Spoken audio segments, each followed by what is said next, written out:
প্রিয় পরম শ্রী শ্রী ঠাকুরের চরণে জানাই অনন্ত কোটি প্রণাম এবং প্রত্যেক গুরু ভ্রাতা দাদা ও মায়েদের সবাইকে জানাই আনন্দিত জয় গুরু। আশা করছি প্রত্যেকে ভালো আছেন এবং ভালো থাকবেন এই প্রত্যাশায় আজকের ইষ্ট প্রসঙ্গ আলোচনা। আজকের ইষ্ট প্রসঙ্গে থাকছে যে যখন কোনো মেয়ে তার শ্বশুর বাড়ির চেয়ে, তার স্বামীর বাড়ির চেয়ে তার বাপের বাড়ির প্রতি টানটা যদি বেশি হয়ে দাঁড়ায়, সেই ক্ষেত্রে করণীয় কী, কীভাবে তার বাপের বাড়ির থেকে শ্বশুর বাড়ির দিকে টানটা বাড়িয়ে নিতে পারে, এর উপায়টা কি, আজকে সেই সম্পর্কেই আলোচনা। তার আগে আমাদেরকে জানতে হবে শ্রী শ্রী ঠাকুরের একটি ছড়া বাণী। শ্রী শ্রী ঠাকুর তার বাণীতে বলেছেন যে বাপের বাড়ি আমি হাল থাকলে নারী পয়মাল। তবে কোনো মেয়ের বিয়ের পর যদি বাপের বাড়ির প্রতি টানটা বেশি দেখায়, তাহলে এই যে টানটা, এই টানটা কিন্তু অস্বাভাবিক নয়, এই স্বাভাবিক থাকবেই। বিয়ের পরেও কিছুকাল তার বাপের বাড়ির প্রতি টানটা থাকবেই। তার কারণ হচ্ছে তার বাপের বাড়ির প্রতি তার কৃতজ্ঞতা এবং স্নেহ মমতা আছে, আর এটা হচ্ছে তার একটা অর্জিত সম্পদ। যদি এই সম্পদ যদি তার না থাকে, তাহলে কিন্তু সে তার শ্বশুর বাড়িকেও আপন করে নিতে পারে না। তবে হ্যাঁ, শ্বশুর বাড়ির গৌরবে যদি গৌরবান্বিত না হয় এবং শ্বশুর বাড়িকে যদি সে আপন বলে বোধ করতে না শেখে, তাহলে সেটা কিন্তু ভালো নয়।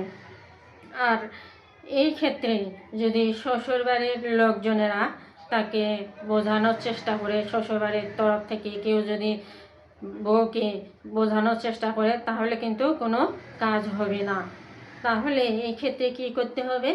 এই ক্ষেত্রে শ্বশুরবাড়ির লোকদেরকে এমন ব্যবহার করতে হবে বৌমার প্রতি, যাতে সেই বউয়ের তার শ্বশুর বাড়ির প্রতি একটা শ্রদ্ধা এবং একটা অনুরাগ, এই শ্রদ্ধা এবং অনুরাগ যাতে বাড়ে, সেই চেষ্টাটা করতে হবে।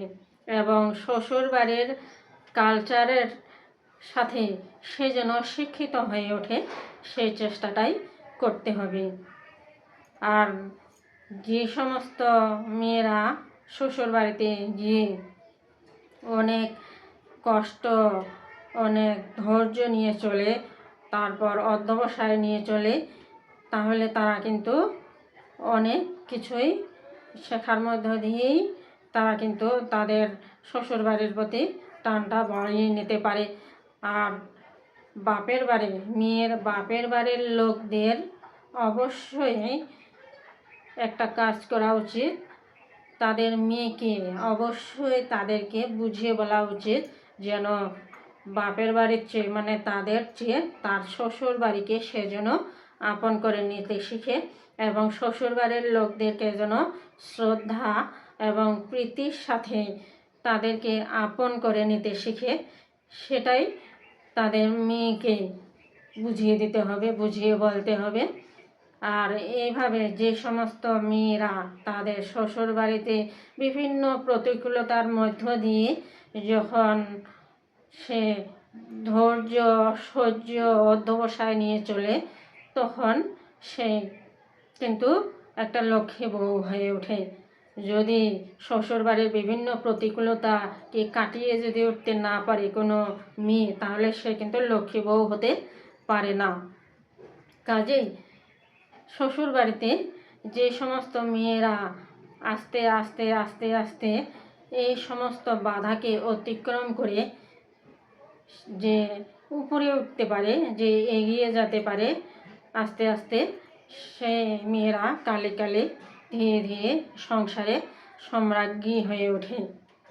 কাজেই আমাদেরকে অবশ্যই যখন আমরা নতুন বউ নিয়ে আসব, তখন অবশ্যই বউদের সঙ্গে ভালো ব্যবহার করতে হবে। শ্বশুর শাশুড়ি, দেবর, যা যা যা আছে যারা আছে পরিবারে তাদেরকে অবশ্যই নতুন বউয়ের সঙ্গে এমন ভালো ব্যবহার করতে হবে যেন তাদেরকে আপন করে নিতে শিখে। আর এর জন্য কিন্তু অবশ্যই বিয়েটা ঠিক মতো হওয়া চাই। যদি ঠিক মতো না হয় তাহলে কিন্তু সয়ে বয়ে উভয় ফ্যামিলির পক্ষে সয়ে বয়ে চলাটা কিন্তু একটা কঠিন ব্যাপার হয়ে দাঁড়াবে। কাজেই উভয় পক্ষকেই কিন্তু এই সয়ে বয়ে চলতে পারবে যখন একটা বিয়ে ঠিক মতো হয়ে আসতে পারবে।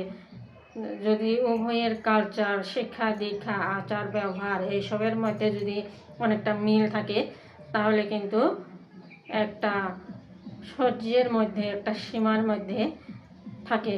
আর এইভাবে তারা কিন্তু সয়ে বয়ে উভয়কে সয়ে বয়ে চলতে পারে। এইভাবে আস্তে আস্তে শ্বশুরবাড়ির প্রতি তার টানটা বেড়ে যায় এবং সে তার শ্বশুরবাড়িকে নিজের ঘর, নিজের সংসার নিজের বলে বুঝতে শেখে। আর প্রত্যেক বাবা মায়ের উচিত